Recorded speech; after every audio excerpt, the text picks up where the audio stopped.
Good morning friends.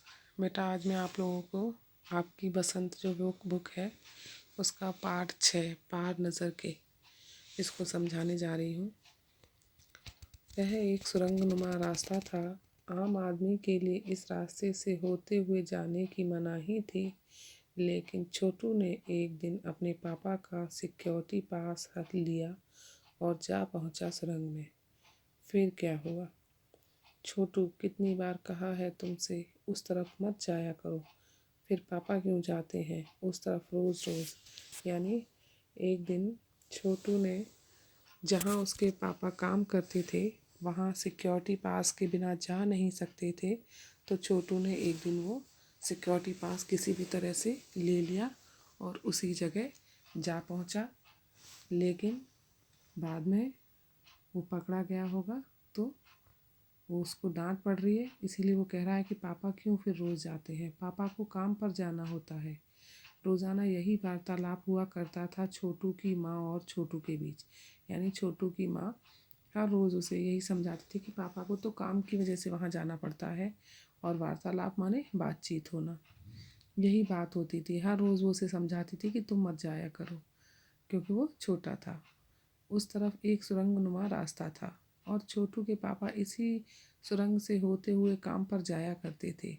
आम आदमी के लिए इस रास्ते से जाने की मनाही थी, यानी वहाँ हर कोई नहीं जा सकता था। चंद चुनिंदा लोग ही इस सुरंगनुमा रास्ते का इस्तेमाल कर सकते थे। चंद माने कुछ, थोड़े से ही, चुनिंदा माने चुने हुए लोग, यानी कुछ ही चुने हुए लोग थे जो इस रास्ते से जा सकते थे। और छोटू के पापा इन्हीं चुनिंदा लोगों में से एक थे, यानी वो भी इन्हीं में से एक थे जो कि यहाँ पर जा सकते थे, उनको पास मिला हुआ था। आज छुट्टी थी और छोटू के पापा घर पर ही आराम फरमा रहे थे। नज़र बचाकर चोरी छिपे छोटू ने पापा का सिक्योरिटी पास हथिया ही लिया और चल दिया सुरंग की तरफ।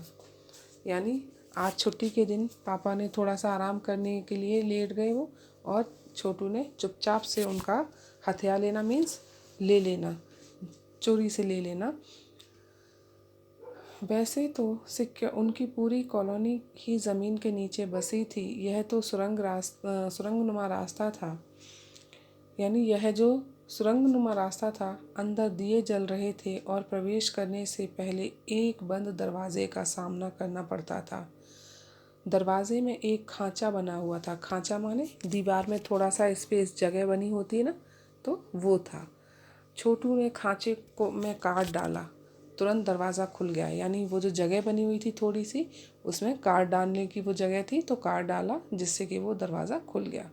छोटू ने सुरंग में प्रवेश किया। अंदर वाले खांचे में सिक्योरिटी पास आ पहुंचा था, उसे उठा लिया। यानी जब वो अंदर की तरफ गया तो सिक्योरिटी पास अंदर की तरफ था, वहाँ से उसे उठा लिया। कार्ड उठाते ही दरवाज़ा बंद हुआ। छोटू ने चारों तरफ नज़र दौड़ाई।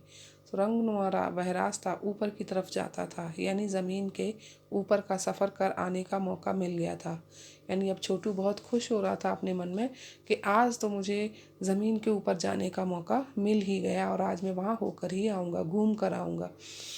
मगर कहाँ, मौका हाथ लगते ही फिसल गया। सुरंग में जगह जगह लगाए निरीक्षक यंत्रों की जानकारी छोटू को नहीं थी। यानी वहाँ पर जगह जगह पर जो है यंत्र लगे हुए थे जो कि आने जाने वालों पर नज़र रखते थे। निरीक्षक यंत्र माने जांच करने वाले, जो भी कोई आए उनको देखते थे वो। मगर छोटू के प्रवेश करते ही पहले, और छोटू को इन सब की बातों का पता भी नहीं था, तो जैसे ही छोटू ने अंदर प्रवेश किया, पहले निरीक्षक यंत्र में संदेहास्पद स्थिति दर्शाने वाली हरकत हुई। यानी जो फर्स्ट वहाँ पर जो मशीन लगी हुई थी, यंत्र माने मशीन, जो मशीन थी एक तरह से क्या सीसीटीवी कैमरे जैसी है, तो उसमें संदेहास्पद माने शक पैदा करने वाली वहाँ पर हरकत दिखाई दी। इतने छोटे कद का व्यक्ति सुरंग में कैसे आया? यानी वो तो बच्चा था, वहाँ तो बच्चों का आना मना था, तो उसकी हाइट को देखकर ही उस मशीन ने पता कर लिया और ये हरकत की कि यहाँ पर कोई संदेहास्पद माने शक वाला व्यक्ति है, कोई जो जिसको नहीं आना चाहिए वो आ चुका है। दूसरे निरीक्षक यंत्र ने तुरंत छोटू की तस्वीर खींच ली। किसी एक नियंत्रण केंद्र में इस तस्वीर की जांच की गई और खतरे की सूचना दी गई। यानी तुरंत ही दूसरी जो मशीन थी उसने फ़ोटो खींची और जहाँ पर उनका नियंत्रण मेन केंद्र था वहाँ पर फ़ोटो भेजी और पता चल गया कि ये कोई अनजान है, तो खतरे की घंटी भी बजा दी, सूचना दे दी गई। इन सारी गतिविधियों से अनजान छोटू आगे बढ़ रहा था और छोटू को तो कुछ पता ही नहीं था, वो तो अपने मज़े में आगे चला जा रहा था।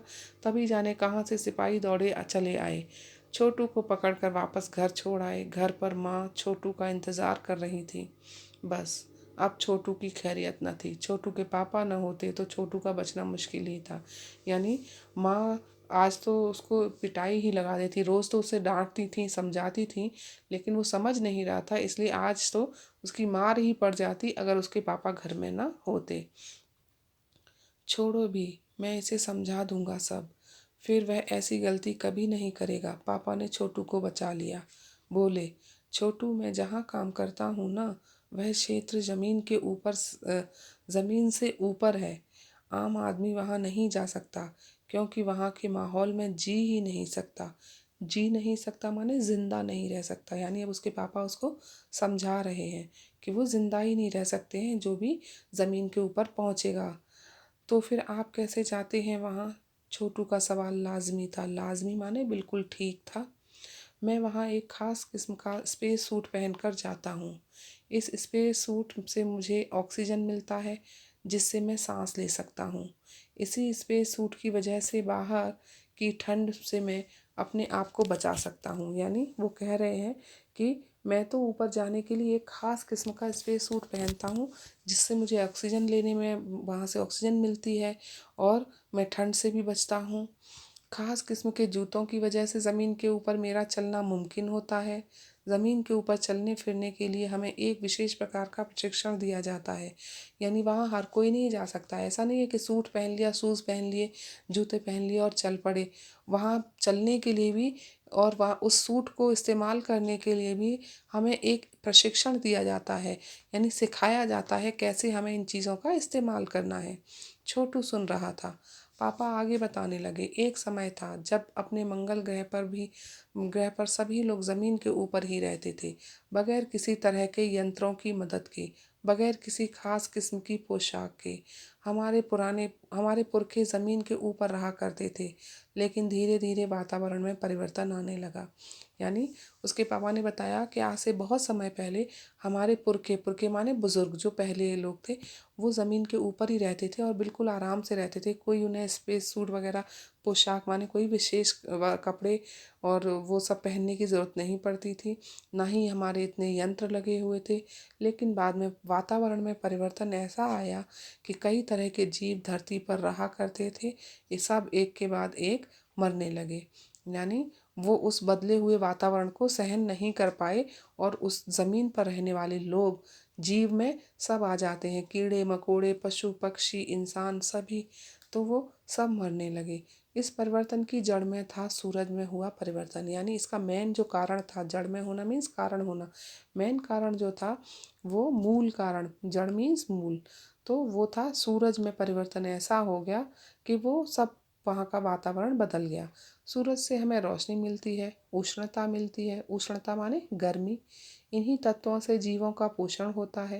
यानी बिना धूप और बिना गर्मी के तो कोई जीवित ही नहीं रह सकता। इसी से सभी जीव जंतु पेड़ पौधे जीवित रहते हैं।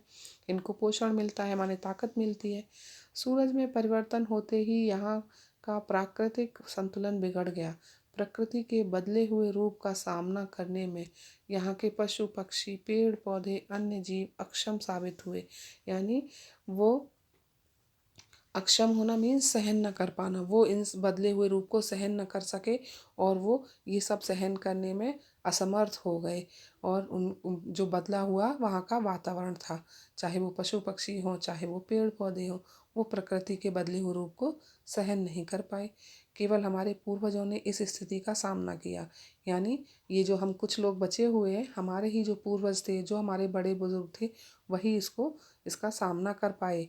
आप अपने तकनीकी ज्ञान के आधार पर हमने ज़मीन के नीचे अपना घर बना लिया, और जो हमारे पास तकनीकी ज्ञान था, वैज्ञानिक जो भी ज्ञान था, शिक्षा थी, उससे ज़मीन के नीचे घर बनाया। ज़मीन के ऊपर लगे विभिन्न यंत्रों के सहारे हम सूर्य शक्ति, सूरज की रोशनी और गर्मी का इस्तेमाल करते आ रहे हैं। यानी हमने फिर क्या किया, ज़मीन के नीचे खुद रहने लगे और ऊपर ज़मीन के ऊपर जो यंत्र लगाए, उसकी मदद से हम यहाँ पर सूरज की शक्ति लेते हैं, गर्मी लेते हैं, रोशनी भी लेते हैं, और इसी तरह हम यहाँ जीवित हैं। उन्हीं यंत्रों के सहारे हम यहाँ ज़मीन के नीचे जी रहे हैं, माने जिंदा है। यह यंत्र सुचारू रूप से चलते रहें, इसके लिए बड़ी सतर्कता बरतनी पड़ती है। सुचारू सुचारू माने ठीक से, यानी वो यंत्र जो मशीनें हैं वो ठीक से काम करती रहें, इसके लिए हमें बड़ी ही सावधानी, सतर्कता माने सावधानी बरतनी पड़ती है। मुझ जैसे कुछ चुनिंदा लोग इन्हीं यंत्रों का ध्यान रखते हैं। यानी मेरे जैसे जिनको प्रशिक्षण प्राप्त है, इन यंत्रों के बारे में जानकारी है, तो हम ऊपर जाकर हर रोज़ जाकर के चेक करके आते हैं कि इन यंत्रों में कोई खराबी तो नहीं आई। बड़ा हो जाऊंगा तो मैं भी यही काम करूंगा, छोटू ने अपनी मंशा जाहिर की। बिल्कुल, यानी छोटू ने कहा, जब मैं बड़ा होऊंगा तो आपकी तरह ही करूंगा अब काम। बिल्कुल, मगर उसके लिए खूब पढ़ना होगा, माँ और पापा की बात सुननी होगी, माँ ने कहा। यानी माँ ने समझाया कि इस बात के लिए तो तुम्हें पहले खूब पढ़ाई करनी होगी और मम्मी पापा की बात भी माननी होगी। दूसरे दिन छोटू के पापा काम पर चले गए। देखा तो कंट्रोल रूम का वातावरण बदला बदला सा था। शिफ्ट खत्म कर घर जा रहे स्टाफ के प्रमुख ने टीवी स्क्रीन की तरफ इशारा किया। स्क्रीन पर एक बिंदु झलक रहा था। बिंदु माने एक छोटा सा डॉट, छोटी सी, क्योंकि वो दूर से ही था तो स्क्रीन पर वो एक छोटे से डॉट के समान बिंदु दिखाई दे रहा था। वह बताने लगा, यह कोई आसमान का तारा नहीं है, क्योंकि कंप्यूटर से पता चल रहा है कि यह अपनी जगह अडिग नहीं रहा है। यानी अडिग न रहना, एक जगह पर स्थित न रहना, हिलते डुलते रहना। जो अडिग होता है एक ही जगह बने रहना, और अडिग नहीं रहा है मीन्स एक जगह पर स्थित नहीं हो पा रहा है, ये तो इधर उधर हिल डुल रहा है। तो अ, पिछले कुछ घंटों के दौरान इसने अपनी जगह बदली है, यानी ये यहाँ से वहाँ चल रहा है। कंप्यूटर के अनुसार यह हमारी धरती की तरफ बढ़ता चला आ रहा है। यानी ये आसमान का, यह कोई अ, उन्होंने बताया कि यह कोई डॉट तो है नहीं, क्योंकि वह बताने लगा यह कोई आसमान का तारा नहीं है। यानी वहाँ आसमान में तो बहुत सारे तारे होते हैं, तो ये तारा भी नहीं है। तारे तो क्या करते हैं, अपनी जगह एक ही जगह रहते हैं, और ये क्या कर रहा था, ये तो एक जगह से दूसरी जगह मूव कर रहा था, हिल रहा था। इसीलिए ये उन्होंने, कंप्यूटर ने ये बता दिया है कि हमारी धरती की तरफ ही बढ़ता चला आ रहा है। अंतरिक्ष यान तो नहीं है, छोटू के पापा ने अपना संदेह प्रकट किया। यानी छोटू के पापा ने कहा, ये कोई अंतरिक्ष यान तो नहीं है जो हमारी धरती पर आ रहा है। संदेह हमें भी है, आप अब इस पर बराबर ध्यान रखिएगा। छोटू के पापा सोच में डूब गए। यानी वो सोचने लगे कि हमारी धरती की तरफ कोई मुसीबत तो नहीं आ रही। क्या सचमुच अंतरिक्ष यान होगा? कहाँ से आ रहा होगा? सौर मंडल में हमारी धरती के अलावा और कौन से ग्रह पर जीवों का अस्तित्व होगा? कैसे हो सकता है? यानी अब वो सोच रहे हैं कि इतने बड़े सौर मंडल में हमारे अलावा भी कहीं और कुछ हो सकता है जहाँ पर के लोग रहते हैं, क्योंकि अब ये दूसरे ग्रह में थे तो इनको हमारे पृथ्वी के विषय में इतना पता नहीं था। और अगर होगा भी तो क्या इतनी प्रगति कर चुका होगा कि अंतरिक्ष यान छोड़ सके? वैसे तो हमारे पूर्वजों ने अभी अंतरिक्ष यानों उपग्रहों का प्रयोग किया था, मगर अब हमारे लिए यह असंभव है। उसके लिए आवश्यक मात्रा में ऊर्जा हो तो काश इस नए मेहमान को नज़दीक से देखा जा सकता।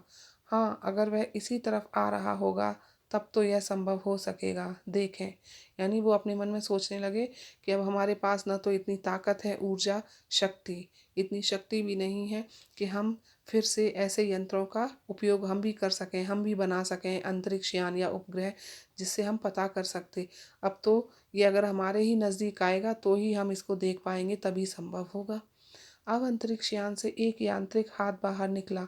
हर पल उसकी लंबाई बढ़ती ही जा रही थी। छोटू के पापा ने अवलोकन जारी रखा। अवलोकन माने देखना। वो उसकी ही तरफ देखते रहे, बिल्कुल उन्होंने इधर उधर नज़र नहीं हटाई।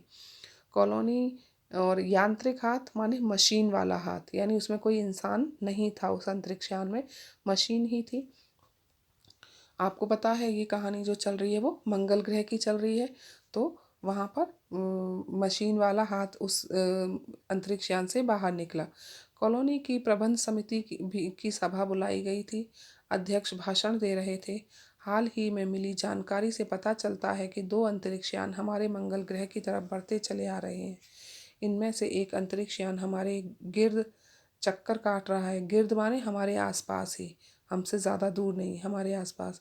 कंप्यूटर के अनुसार ये अंतरिक्ष यान नज़दीक के ही किसी ग्रह से छोड़े गए हैं। ऐसी हालत में हमें क्या करना चाहिए? इसकी कोई सुनिश्चित योजना बनानी ज़रूरी है।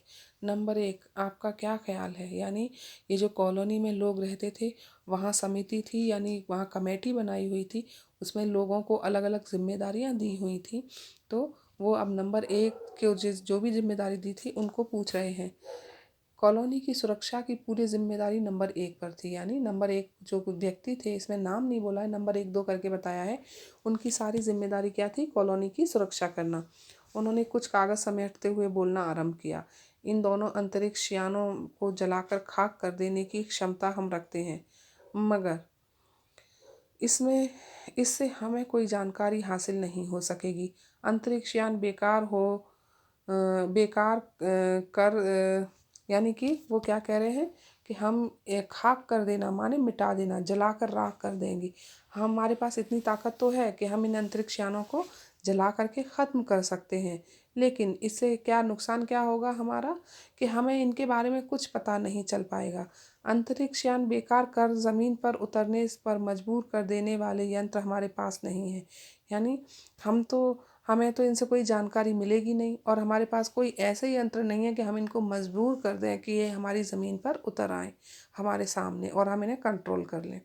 हालांकि अगर ये अंतरिक्ष यान खुद ब खुद ज़मीन पर उतरते हैं तो उन्हें बेकार कर देने की क्षमता हम में अवश्य है। यानी अगर ये हमारी ज़मीन पर ये खुद उतर गया तो हमारे पास इतनी टेक्निक है कि हम अपनी मशीनों के द्वारा हमारी ज़मीन पर उतरते ही इसको ख़त्म कर देंगे, लेकिन हवा में जब तक ये चल रहा है तब तक हम इसका नहीं कुछ कर पाएंगे। मेरी जानकारी के अनुसार इस अंतरिक्ष यानों में सिर्फ यंत्र हैं, किसी तरह के जीव इनमें सवार नहीं है। यानी उन्होंने कहा कि यहाँ से देखो अभी मशीन वाला हाथ बाहर निकला है, कोई इंसान तो है नहीं, इसमें तो मशीन ही है, तो मुझे नहीं लग रहा इसमें कोई इंसान भी होगा। नंबर 1 की बात सही लगती है। नंबर 2 वैज्ञानिक थे। अब उन्होंने बताया वो दूसरे वाले जो थे वो वैज्ञानिक थे। वे बोले, हालांकि यंत्रों को बेकार कर देने में भी खतरा है। इनके बेकार होते ही दूसरे ग्रह के लोग हमारे बारे में जान जाएंगे। इसलिए मेरी राय में हमें सिर्फ अवलोकन करते रहना चाहिए। यानी हमें कोई कदम नहीं उठाना चाहिए। अवलोकन करना माने देखते रहना चाहिए, इसकी हरकत पर नज़र रखनी चाहिए कि ये क्या करता है। जहाँ तक हो सके हमें अपने अस्तित्व को छिपाए ही रखना चाहिए, क्योंकि हो सकता है जिन लोगों ने अंतरिक्ष यान भेजे हैं वे कल को इनसे भी बड़े सक्षम अंतरिक्ष यान भेजें। यानी हमें अपने आप को, अस्तित्व को माने अपने आप को छिपाए ही रखना है, हमें सामने नहीं आना है, क्योंकि हो सकता है उन्होंने इतनी टेक्निक हासिल कर ली हो, कल को इससे भी बड़े अंतरिक्ष यान भेजें और वो हमारे ऊपर ही हमला कर दें। इसलिए हमें बताना ही नहीं है कि हम लोग भी यहाँ पर रहते हैं, हमें अपने आप को छिपाए रखना है। हमें यहाँ का प्रबंध कुछ इस तरह रखना चाहिए जिससे इन यंत्रों को यह गलतफहमी हो कि इस ज़मीन पर कोई भी चीज़ इतनी महत्वपूर्ण नहीं है कि जिससे वे लाभ उठा सकें। यानी इस तरह का यहाँ वातावरण रखना चाहिए जिससे उन्हें लगे यहाँ पर कुछ है ही नहीं जो उनके लिए महत्वपूर्ण है, ज़रूरी है, और जिससे उनको कोई फ़ायदा होगा। लाभ होना मीन्स जिससे वो फ़ायदा ले सकें। अध्यक्ष महोदय से मैं यह दरख्वास्त करता हूँ कि इस तरह का प्रबंध हमारे यहाँ किया जाए। नंबर 3 सामाजिक व्यवस्था का काम देखते थे। यानी ये बात नंबर 3 वाले व्यक्ति ने कही जो सामाजिक व्यवस्था का कार्य वहाँ पर देखते थे, कि मैं दरख्वास्त करता हूँ माने मैं ये प्रार्थना करता हूँ कि आप ऐसा कुछ कर दें कि इन लोगों को यहाँ पर कुछ भी हमारे अपने लिए लाभ वाली चीज़, हाँ, फ़ायदे वाली चीज़ ही ना दिखाई दे।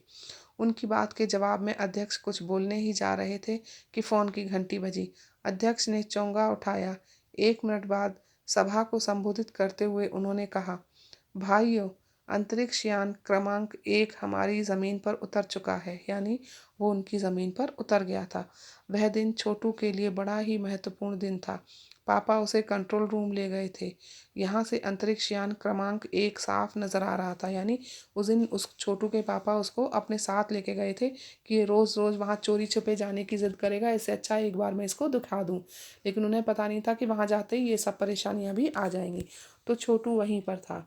कैसा अजीब लग रहा है यहाँ, इसके अंदर क्या होगा पापा? छोटू ने पूछा। अभी नहीं बताया जा सकता, दूर से ही उसका निरीक्षण जारी है। यानी छोटू ने पूछा कि ये जो अंतरिक्ष यान आया है कैसा अजीब सा है दिखने में, अंदर जाने कौन है? तो उन्होंने बोला अभी कुछ कह ही नहीं सकते हैं, अभी हम दूर से ही इस पर नज़र रखे हुए हैं। निरीक्षण माने नज़र रखना, उस पर ध्यान कढ़ाई रखना। उस पर बराबर हमारा ध्यान है और उसके हर अंग पर हमारा नियंत्रण है। यानी उसके हर एक हरकत पर हमारा कंट्रोल है।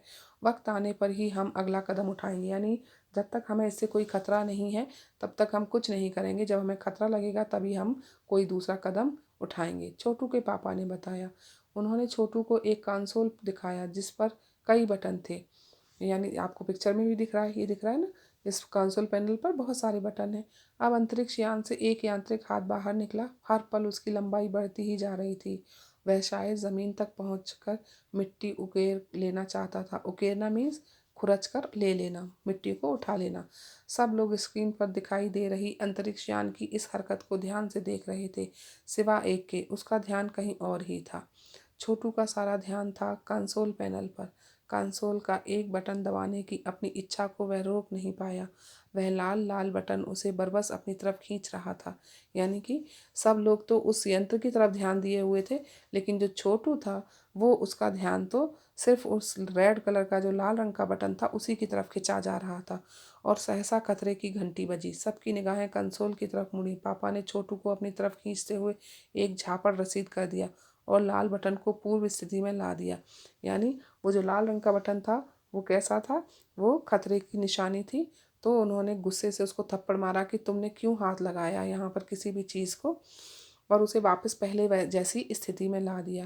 यानी जैसा वो पहले था वैसा ही कर दिया। दबा था ना तो उसको वापस उसको ठीक कर दिया। मगर उस तरफ अब अंतरिक्ष यान के उस यांत्रिक हाथ की हरकत सहसा रुक गई थी। यंत्र बेकार हो गया था।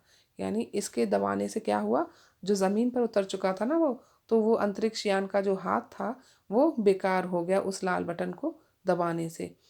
उधर पृथ्वी पर national aeronautics and space administration यानी नासा द्वारा प्रस्तुत वक्तव्य ने सबका ध्यान अपनी तरफ आकर्षित कर लिया। आकर्षित करना मीन्स खींच लेना, अपना ध्यान अपनी तरफ खींच लिया। मंगल की धरती पर उतरा हुआ अंतरिक्ष यान वाइकिंग अपना निर्धारित कार्य कर रहा है। हालांकि किसी अज्ञात कारणवश अंतरिक्ष यान का यांत्रिक हाथ बेकार हो गया है। नासा के तकनीशियन इस बारे में जांच कर रहे हैं। यानी वो चेक कर रहे हैं कि क्या प्रॉब्लम हुई है। लेकिन वहाँ पर जो है उसका हाथ काम करना बंद कर गया है, लेकिन वो चीज़ें तो अभी भी देख रहा है। तथा इस यांत्रिक हाथ को दुरुस्त करने के प्रयास भी जारी है। यानी हम फिर से कोशिश कर रहे हैं यहाँ से बैठे बैठे ही कि हम उसके हाथ को ठीक कर सकें। इसके कुछ ही दिनों बाद पृथ्वी के सभी प्रमुख अखबारों ने छापा। नासा के तकनीशियनों ने को रिमोट कंट्रोल के सहारे वाइकिंग को दुरुस्त करने में सफलता मिली है। यांत्रिक हाथ ने जब अब मंगल की मिट्टी के विभिन्न नमूने इकट्ठे करने का काम आरंभ कर दिया है। यानी आप सबको पता है, न्यूज़ में पहले बहुत आया था कि मंगल पर नासा ने एक अपना उपग्रह अंतरिक्ष यान भेजा था और उसने वहाँ की मिट्टी के नमूने भी इकट्ठे करके भेजे थे यहाँ के लिए। तो फिर बाद में ये सारी न्यूज़ सबको पता चली। पृथ्वी के वैज्ञानिक मंगल की इस मिट्टी का अध्ययन करने के लिए बड़े उत्सुक थे।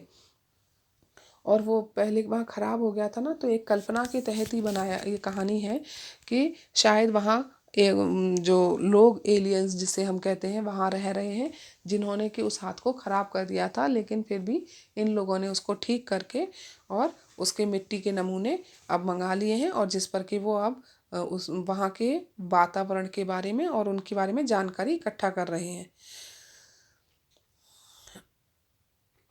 पृथ्वी के वैज्ञानिक मंगल की इस मिट्टी का अध्ययन करने के लिए बड़े उत्सुक थे। उत्सुक माने बहुत ज़्यादा उनको जिज्ञासा थी कि जल्दी से जल्दी मिट्टी हमारे पास आए और हम उसके बारे में ज़्यादा से ज़्यादा जानकारी हासिल कर सकें।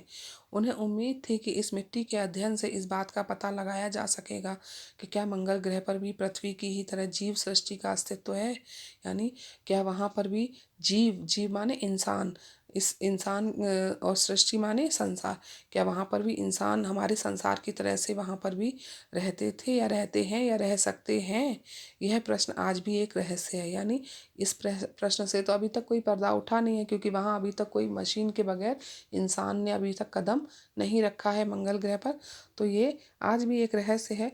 इन अभी भी वैज्ञानिक ये पता करने में लगे हुए हैं। और आप लोगों ने अभी भी न्यूज़ में सुना होगा, पिछले ही कुछ समय पहले एक और वहाँ पर उपग्रह भेजा गया था, जो कि वहाँ की तस्वीरें खींच खींच कर अब भेज रहा है। तो हमारे वैज्ञानिक और नासा के वैज्ञानिक दोनों ही ये पता करने में लगे हुए हैं कि क्या मंगल ग्रह पर कभी जीवन था, वहाँ पर लोग रहते थे। अब आप लोगों को समझ आया होगा।